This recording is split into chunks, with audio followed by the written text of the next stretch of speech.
to je průšvih. Tak, jo, ale prostě, jakmile to začnete utahovat, šáhněte do toho ještě jinou barvou.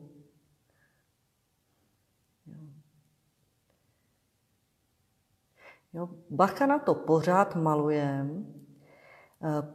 malujem krycími barvami, takže jestli tady něco překryjete, jo, tak to musíte vymejt. To, co byste měli nechat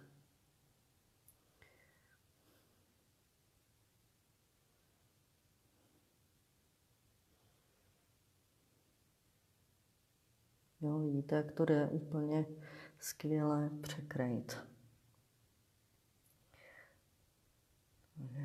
Já se musím dávat velkýho majzla, abych nestratila tvar toho džbánu, ale můžu si ho zase dodělat, to je pravda. Jo, takže když potřebujete, utřete zase štětec do hadru, smejte z toho, takhle z toho sundáte ne všechnu, ale část barvy. Jo. Já si zase trošičku namíchám do žlutý.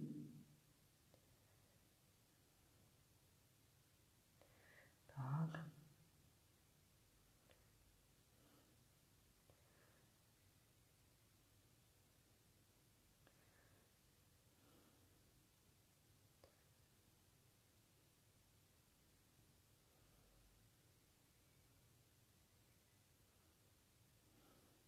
Jo. Já si s tím taky pohraju. Pak ještě sem. Tak, tady potřebuji ten tvar.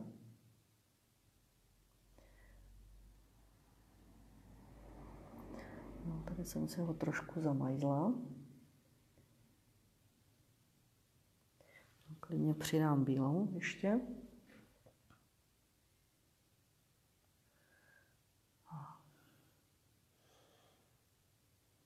A vždycky, když maluju, tak najednou pocítím hrozný hlad. Asi mám v sobě nějakého převtěleného hladového malíře.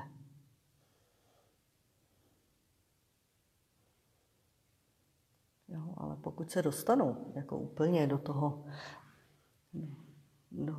toho hlubokého, říkám já, hluboký relaxace, umalování, tak necítím vůbec nic a hlavně nic neslyším. Jsem úplně mimo.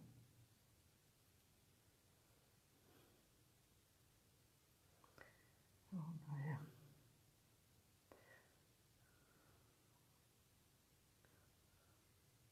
kolikrát nemám vůbec nic ani puštěnýho. Tak, já už bych to mohla tady nějak nechat. Pak mám tady tu barvu, tak. Takže ty barvy si můžete klidně nechat do zítřka na paletě. Jo. Tady přidám ještě tady tu. To je ta, jak se to jmenuje, severská modř nějaká. Ale je to pěkná barva a mně se sem hodí. Jo.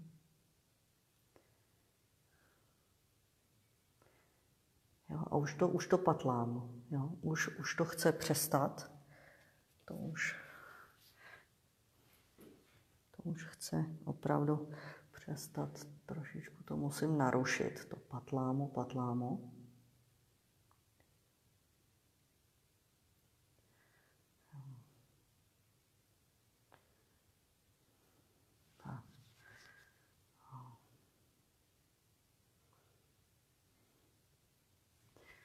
A nechat bejt. Jo.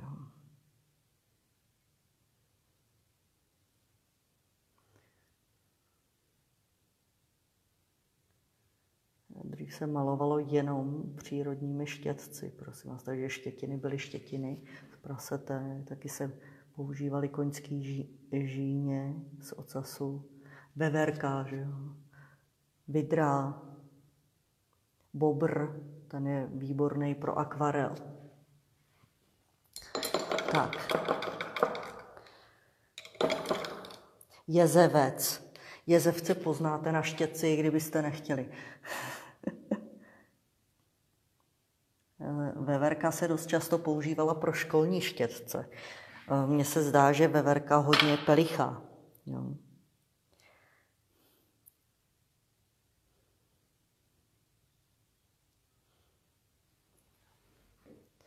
Jo, a tady ještě, to se může udělat i v těch lazurách. Přidat trošičku ty bílý.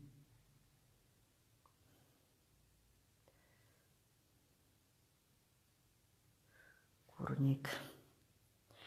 No, jsem říkal, že druhá vrstva už není taková sranda. Tak.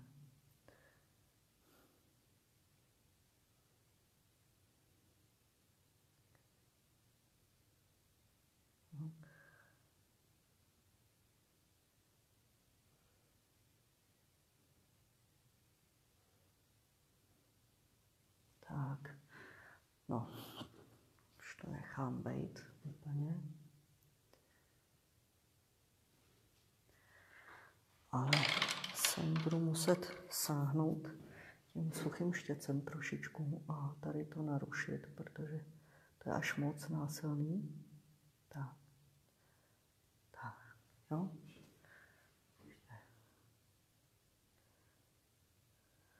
Tak, takhle. Jo, jakože to tam je prostě úplně